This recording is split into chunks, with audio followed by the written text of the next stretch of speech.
Every club. Every day. The Global Sports Podcast Network. Hey everyone. Welcome in to Daily Wolves. As always, I am your host Chris, and with me today on our special regular weekly crossover episodes with this week's opponents is, of course, I've got someone from the Newcastle team. It's Michael from GSPN Newcastle. Hey, Michael. Hi, Chris. How's it going? Good. Living the dream. Not quite sure if it's a good one or a bad one, but it's some kind of dream. We'll find out, and hopefully it'll be, well, I say hopefully a better one by the weekend, but I'm actually hoping you have a worse one, unfortunately. Yeah. You just dug yourself a bigger hole there, but it's no problem. Yeah, it's fine. I'm used to it. Is it just Michael, by the way, or is it Mike for short? We didn't establish that. Just Michael there, thanks. Cool. Okay, cool. No worries. All right, so welcome in to the Wolves dugout as we look ahead to this weekend. And obviously, we've had slightly different starts to the season. I mean, you must be pretty happy, I would have thought, with how your season's going so far overall. So, our season so far for me is papered over a lot of the cracks. Okay. If you look at the statistics, which I don't want to do too much, but Southampton, I know we were down to 10 men, but we were battered for the majority of the game. Bournemouth very easily could have beat us in the last minute if it wasn't for the controversial disallowed goal. And then Tottenham, we got the win there, best win of the season without a doubt. But again, Tottenham were the better team, and if they could have finished anything, they would have probably beaten us that day. I think if Solanke's fit, they beat us. So we're still a lot to come from Newcastle. People haven't seen the best of us this season at all just yet. Okay, well, that's slightly scary to think about going into the weekend. But obviously, I know it's early days in the table, only 3 games gone, but we are at very different ends of it. Obviously, Wolves finally got their first point of the season before the international break away to Forest. So we are probably even though you're a little bit concerned maybe about the cracks you mentioned, I think we are probably we knew as Wolves fans going into the season it was going to be a difficult start. I mean, you look at our fixture list. We opened with Arsenal, Chelsea. You never know what you're going to get, but obviously that they've spent billions on that squad. I mean, they've got more players than they know what to do with. It's ridiculous. And then after you guys this weekend, this September, we've got the likes of Liverpool and Villa as well. So we've got, I think statistically Opta said it's the toughest start in the league. So we know it's going to be a tough break. All fun and games. Yeah, I know, exactly. So the 1 point off Forest was yes, come on, we're on the table. We were off the bottom because alphabetically we're always there. So the vibe's a little bit different. But I guess from a Wolves point of view, asking you coming into our dugout, how are you? Actually, let's look at the head-to-heads before I go any further. So historically, over recent times, we haven't done that great against you. And I'm not even going to go into mentioning the penalty we should have had when the goalie pulled Jimenez down. Gosh. No idea what you're on about. Yeah. But in the last 6 matches, Wolves have only won one of them, as my cats have a fight on my lap. That's amazing. Perfectly timed podcasting skills. Wolves have only won one of the last 6. We've drawn 2 and lost to you 3 times in the last 6. So you've got, I presume, you feeling fairly optimistic about the weekend? To be honest, under Eddie Howe, I'm now a bit more optimistic. Before Howe came in, our record against you was pretty shocking. I think at Molineux, I think 7 out of the last 9 meetings have been a draw, which, to be fair, this time round, I guess you'd be happier with than what we would be. I mean, we would definitely take it. I know the position says that, you're going to be in a relegation battle by the looks of things, but I don't think that. I think you'll, recover, end up a bit more closer to mid-table. But, I think when you look at this fixture in the past, there's always been a bit of controversy either way.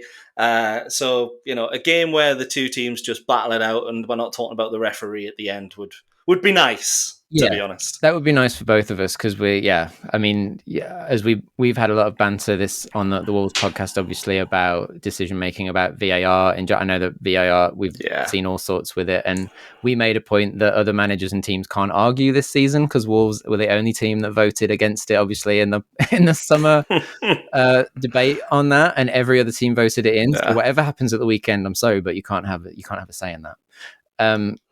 Well, we got away with Joe Linton clotheslining the goalkeeper against Bournemouth, so VAR is clearly in our favour at the moment. Yeah. So fingers crossed it doesn't come down to stuff like that. But you're right, there has been a lot of draws to my mind, particularly at home. So I think we looked at our fixtures this weekend, as I mentioned, for the whole month, and knowing that we've got the likes of Villa and Liverpool still to come, we would like, obviously, the goal would be to maybe try and get at least something from you guys at the weekend, because that's the hope. But we are, I think the Wolves side of thing, we're very eager to see what formation Gary Neal comes out with, because he's spent all pre-season going with a back four. We opened the first 2 games of the season with a back four. It was very wonky, let in 6 goals, obviously, against Chelsea. And then for the Forest game, shifted. It was still kind of a back four, but he changed the formula, and it was at times able to drop into like wing backs if needed. It was a different dynamic. And he brought in Craig Dawson again. It all changed around. So everyone's very much debating, is he going to go 5 or 4 or 3? Like, what's he going to do at the back? And so that, from our perspective, is our concern. What are you most concerned about looking at this weekend from your point of view? And just not looking at Wolves for a second, but like within your squad, what's your biggest concern from a Newcastle point of view? Yeah, I think from a Newcastle point of view, to speak just after the England game, it would be the fitness, and the Italy game actually, would be the fitness of Sandro Tonali and Anthony Gordon. Both played a lot of minutes over the international break. And then overall, if you look at the depth, what ruined Newcastle last season are injuries. We had more than anyone in the league, and that was because we tried to play that high tempo football that Italy and both England tried a little bit more in the international break. So it's one of those that I could just see Newcastle not having the same rhythm that we typically do, us having a slow start of the game, and Wolves catching us on the break, and then we struggle to get back at teams when we're 1-0 down. So it's one of those where I'm not overly concerned, but if Wolves got the first goal at the weekend, you'd start to think, right, okay, it's going to be another one of them seasons. Yeah. We also got struck really badly with injuries from a different perspective, because we were one of the smallest squads in the league last year. So just 2 or 3 injuries just completely destroyed us, because we had less than 20 in the first team squad. So it was absolutely criminal. And then they were all among like the strikers and wingers. We had no front men, so it was all like under 21s being put up front for the last part of the season, like academy players, which was crazy. And that kind of ruined. That's when we dropped from like 13th or 11th down to 15th. But so I guess what do you think is going to be your biggest strength coming into this weekend? And if those are your concerns, what do you think is going to be the thing that's going to help you get a positive result against us? So I think last season, when you look at the 2 games, when Wolves were the better team at Molineux, it ended 2-2. We didn't have Alexander Isak. And then in the home game where we won 3-0, Isak was our best player, arguably alongside Anthony Gordon. So it's one of those where it's hard to say, because you can't just say Alexander Isak. But for me, he's one of the best strikers in the league. And when you've got him and Anthony Gordon, quite pacey, both love to get in behind, it's going to be one of those that if you do play that back four, I've got a feeling both Isak and Gordon will have not a field day, but they'll do really well. If you play a back 5, then you're going to have 3 centre-backs, all of which can just sort of keep an eye on Alexander Isak. And then if you nullify Isak, you effectively nullify Newcastle. But our strength will be that Swedish Superman, Alexander Isak. Right. Okay. It's that simple. Well, on that note, I should remind everyone that this podcast is part of the Global Sports Podcast Network, the only network bringing you exclusive daily news and views on your Premier League team, the Premier League, women's football, and fantasy football. A unique listening experience that puts fans first, bringing you the very latest breaking news from your team. Subscribe wherever you get your podcasts and make us your first listen every day. Global Sports Podcast Network, every club, every day. But you know that. I don't need to preach that to you, Mike. So yeah, for this weekend, I think from a Wolves perspective, I'm hopeful that we can get something from it, because looking at the fixtures ahead, as I said, it's going to be really hard. I think if we can play. We're capable of. The thing is, we are capable of scoring goals. We look in control at times. In the second half against Arsenal, we pinned them back for a large period of the time at Emirates, and the crowd there went quiet because they could feel. You could tell that they were a little bit shocked at the fact that they were pegged back, and both goals kind of came on the counter. But and then against Chelsea, the scoreline doesn't reflect the footage of the game, and I hate the XG stuff, but I absolutely hate it. But all the stats show that was such a lopsided, weird game, and that the Wolves XG was way higher, but Chelsea went on and scored 6 goals just because it was such a bizarre end-to-end game. Yeah, I was going to ask that actually, because obviously that's the standout game of the Premier League season so far, really. Like, sort of, where did it go wrong in that game for Wolves? And is there something that you think, against Chelsea, you've rectified potentially to stop Newcastle doing the same? Yeah, so that I think was the biggest shift against that we saw against Forest, which was the biggest thing. If you look at 3 of the hat trick, basically that they got for Chelsea, those 3 goals are virtually identical. It almost looks like a replay of one goal played again and again. If you watch them back to back, it is identical. Yeah. And the main thing was that for each of them, the left back, Ait-Nouri was at left back, and he basically went walkabout because he was pretty much, I think, told that last season. I mean, I don't know how much you know about Ait-Nouri, but he's very much like he can drive up the field, take the ball, dribble past so many people. He's a very attacking. A lot of people say he should actually be playing as left winger. And last season when we had no strikers and no wingers, he was actually put up front for periods because he's the most technical on the ball. And but he's also mainly played as a left wing back, but he's been playing in this back 4, and he just went walkabout. And for all 3 of those goals, he is not there. He's somewhere in the other half of the pitch. And they say they knew that, and they've just gone like, "There's the gap." Second half, Ait-Nouri's not doing left back. He should be in left back, but he's not in left back. And they just kept going where he wasn't, and that's why it's a complete carbon copy. And Gary O'Neill even said in the press conference afterwards, without naming, he was like, "We basically had no left back for the 3 goals." It was shocking. There's the bus. Yeah.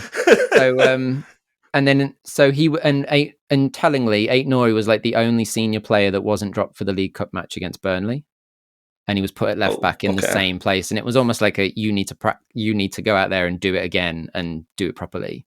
And he was more defensively minded. Still got forward, but he definitely was more aware of where he had to be.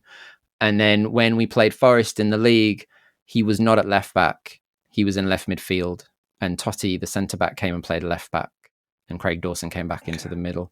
So he was allowed then the range to roam, and because he's both a left wing-back and a left-back, but he was playing in like left wing, essentially, that allowed them that formation I spoke about of him being able to almost drop into a back 5, because you've got a centre-back playing at left-back who can shift across. Ait-Nouri can drop back into the left wing-back if he wants to make it a 5 all of a sudden, and then but most of the time he was playing as like a left winger. If that made any sense in that ramble. So that was no, it makes sense. Yeah. That was the way it seemed to be rectified. Was Gary O'Neill being like he wants him. He knows that he's one of the most technically gifted on the pitch. He's almost got to be one of the first names on there. But it's like where should he best be? And now that they've gone to a back 4, he's not as solid as left back as if he was a left wing back. Yeah. So with the game at the weekend, do you think you'll replicate that? Ait-Nouri playing left wing sort of instead of left back? Because to be fair, that would be a good way of nullifying Newcastle's wingers. But at the same time, maybe allow Bruno Guimaraes a little bit more time on the ball if you do that. So it's a difficult one for me. Potentially. And that's why I said it is like the talking point, I think, at the moment, because there's also a debate to be had that, we went into that game 0 points. And I think Gary O'Neill was very aware he wanted to get a point on the board before the international break, not go in with 0 and be a bit more, even though it was still technically a back 4 for most of the time, be a bit more defensive minded because he had that centre back there and shifted everything around.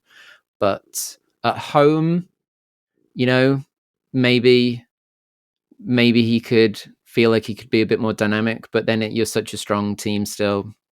Yeah. And we got the point. So maybe I honestly don't have a good answer. I don't have a good answer. That is the debate. But Ait-Nouri may well play in the same spot. But we've also got some new signings. It'll be interesting to see if those come in. we bought Andre from Brazil in at the last moment on transfer deadline day. He got 5 minutes. He was linked with Liverpool and stuff by the season before, wasn't he? So yeah, I've got to say, with that scouting network that Liverpool have, it's got to have something about him. I haven't seen anything about him just yet. Has he played any minutes for you at all? So he was signed on deadline day, and we were playing the next day. He was on the bench, and he came on for 5 minutes at the end, made a little cameo just to help defend with a few minutes to go. He's very much him and João Gomez are almost carbon copies. They're very similar, like defensive midfielders, and I think he's also played at centre back a couple of times. He's very much the tackle, get the ball, play it forward to someone else who's going to do something. That's seems to be his role, but it's going to be interesting. And he went off and played for Brazil in the break. He played 80 minutes, and the guy that came on for him was João Gomez, our other guy in the same mold. So they're literally doing the same job for Brazil, which is very intriguing. So it'd be interesting to see if he starts or what's going to happen. But let's ask you this then: who are you? Is there a particular person or thing about Wolves that scares you most? Is there a person on the Wolves lineup sheet that you think that's a worry, or who are you most concerned by? Last season for me, it was Wang Hee-chan when he played against Newcastle. I think it was under Steve Bruce. He tore us apart. However, if I go off what isn't just Newcastle games and overall performances, I have to say Matheus Cunha. I was a very, very jealous and bitter man when you brought him in. And to be honest, I think he's a fantastic player. I don't know how Wolves fans feel about him. I don't know, if he's performed. Maybe his goals have just sort of overshadowed performances and stuff. But from what I've seen of him, I think he's probably your most attacking threat now that Pedro Neto's gone. But yeah, I think I probably do have to say Cunha over Wang Hee-chan just a little bit. But yeah, I think Newcastle fans kind of a bit of PTSD over Wang Hee-chan. So yeah, that's interesting. Interesting to hear you say. And Cunha is loved here for so many reasons. So yeah, not a bad choice at all. He is not just a goal threat, because when he first came, he was actually supposedly brought in as a number 9. He's still not a number 9. And we're seeing that now that he's got Strand Larsen there, who we brought in earlier this summer, now that he has an actual number 9 to play off, because Hwang was playing that spot, but he's not really a number 9 either.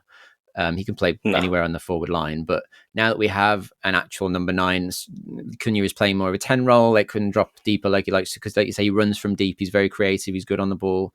But the reason the Wolves fans love him so much is a few reasons. One is he scored against the Albion. So, I mean, instant legend.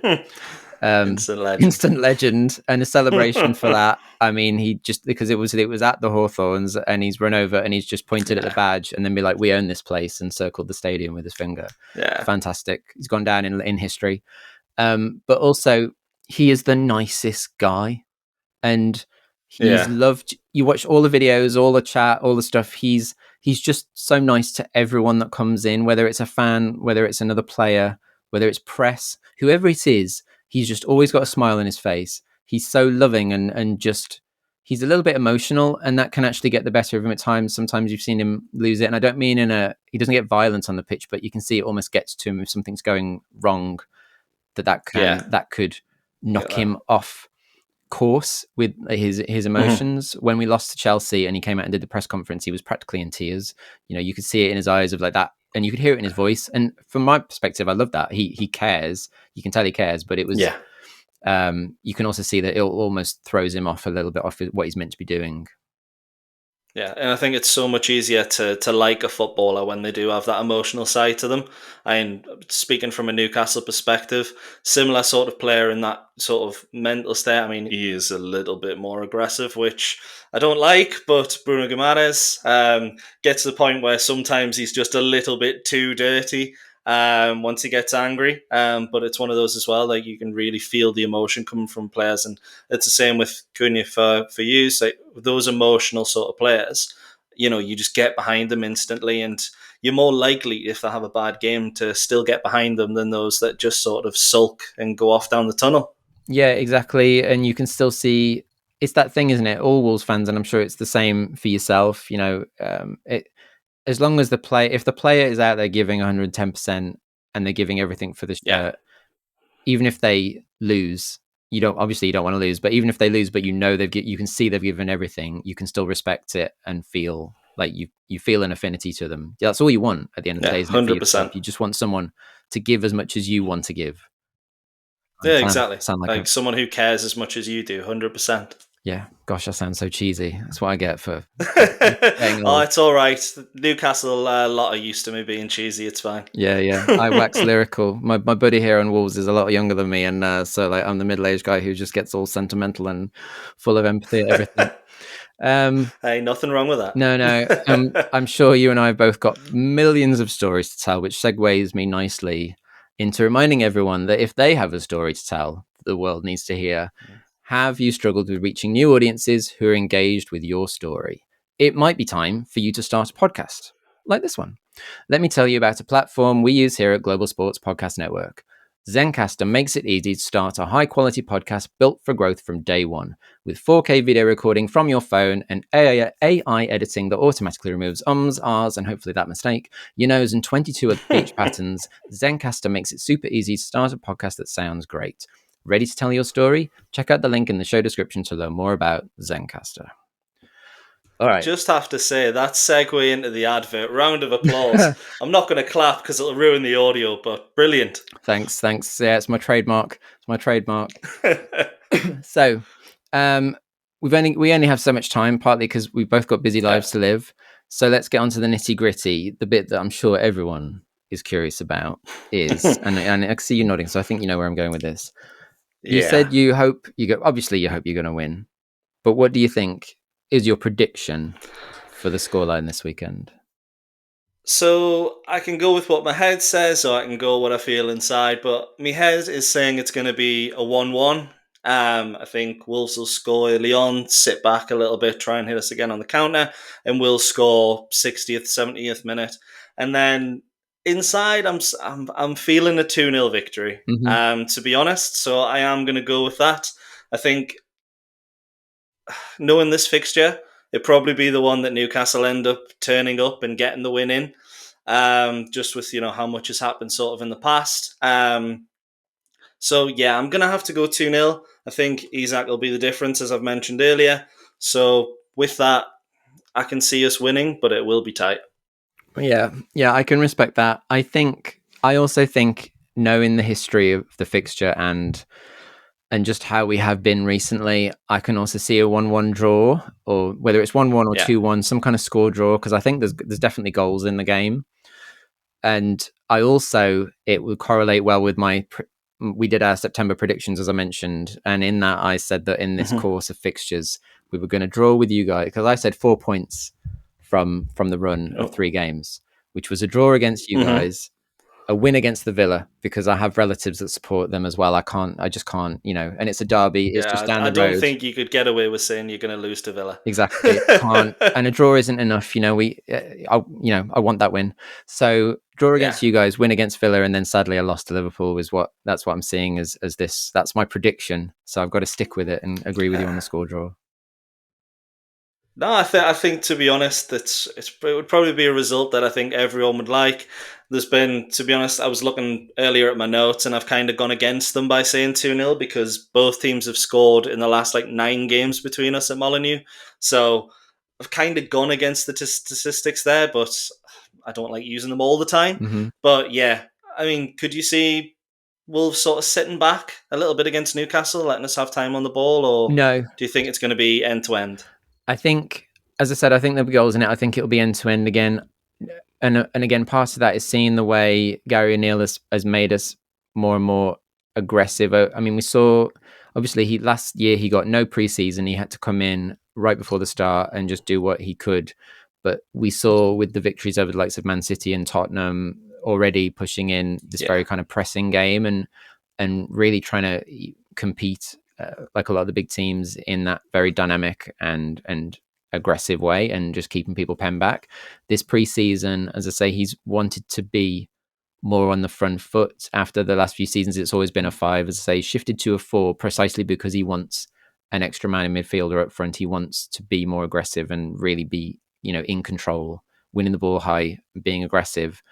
And so we are pushing up with a much higher line, which is why we saw the flurry of goals against Chelsea, because it demands that the people at the back do what they need to be and not go walkabout. And it was that's only like the second game of the season in this very new style that I say new style, but like we saw elements of it last season. But yeah, he won't want the team to give Newcastle, to give you guys time on the ball. That's not Gary O'Neill's style. He wants them 100% to be pressuring all the time. Well, not all the time. Let's put that in, like all good teams, when it's right, to push together, to get the ball in the right opportunities to win back and get goals. That's where a lot of our goals have come from in recent times. And I think that will be more of the same, which is why there are going to be opportunities on the counter for you guys, or, you know, if someone's not doing, if the press isn't right and there's a gap, then it all falls apart, because it's got to be done, hasn't it, as a unit. That's if it's just one or two going, it all kind of it just doesn't work. Yeah, it kind of feels like both teams like to play, or looking to play that high intensity press and football. But I know it looks like it has worked for Newcastle so far this campaign. It's actually our strongest start since 1996, which is insane. Really? But, you know, first time, well, joint top, should I say, picked up 7 points when we got into Europe under Alan Pardew. But yeah, gosh, less about him. Gosh, that's taking don't me want to back. hear about headbutts. That's taking me back. That is, wow. Yeah, but it's one of those where, you know, both teams probably are a little bit disjointed, haven't really got going as much as what they'd think. So one team is going to have a very good Sunday and it could kick off their season, but I've got a feeling it'll be a draw, unfortunately. But I'm going to stick with the 2-0. Okay. Well, I'm sticking with that draw. And as I say, I think, and like you mentioned earlier, because we spoke about our running, I think and I keep trying to the reason I'm saying this is I keep trying to reassure both myself and the Wolves community out there that given this very tough start that we have with the fixtures, I don't think it's going to be easy to tell where Wolves are at until closer to Christmas. Like once this shift gets over, because it is such a weird start, that I think once we start competing against, you know, more of the mid tier and below, that we're going to start getting a better picture of where Wolves are, and plus hopefully settle into that formation. So I'm telling everyone not to panic, because I feel like it's a misnomer. And I also think that is going to be, and I feel that's the same for everyone out there like yourselves and everyone else looking from above. It's very easy to glance at the table 3 games in, and we got, you know, everyone said last season Wolves would be in a relegation battle, and in the end it was nice and it was all safe way early, and we were pushing at one point, if it wasn't for injuries, we were pushing for that last European spot. So I think it is very easy for teams to misjudge based on the heavy defeat against Chelsea, which was a misnomer, and I don't think you'll see again, because Gary O'Neill is too much of a study hound to let that happen again. So I think it's going to be interesting. I think it's going to be an interesting season, but I wish you guys the best of luck for the rest of the season. Obviously not against us. You too. But the rest of the time. Yeah, I was going to say, like, unfortunately, you're going to lose on Sunday. I'm going to be confident. I'm going to put that out there into the world. Are you coming down to sunny Wolverhampton, or are you watching it from afar? I'll be watching it from afar, unfortunately, but I would love to. I've got friends who are down in Midland sort of area, so it would have been nice, but unfortunately no. I'll be cheering Eddie Howe and the boys on from afar. Nice.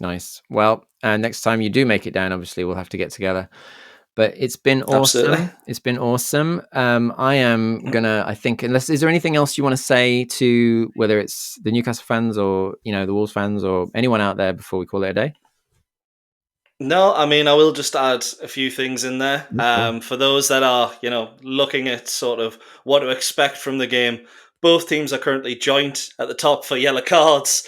Both are joint in the top 4 for fouls conceded, and both are in the top 4 for fouls conceded. So you're looking for high intensity. You're also going to get a lot of fouls, a lot of yellow cards, and a lot of shots on goal. So it should be an absolutely fantastic game. These are great nuggets. I wish, you should have dropped those bombs earlier.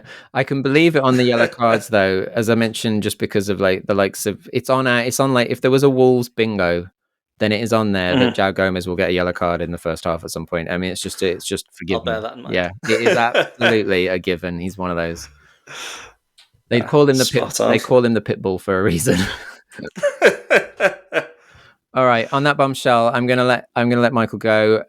We'll call it a day, but take care, everyone out there, and best of luck, obviously, to Wolves on the weekend. And it was great. We'll see how it goes. Take care, everyone. Yeah. Every club, every day. The Global Sports Podcast Network.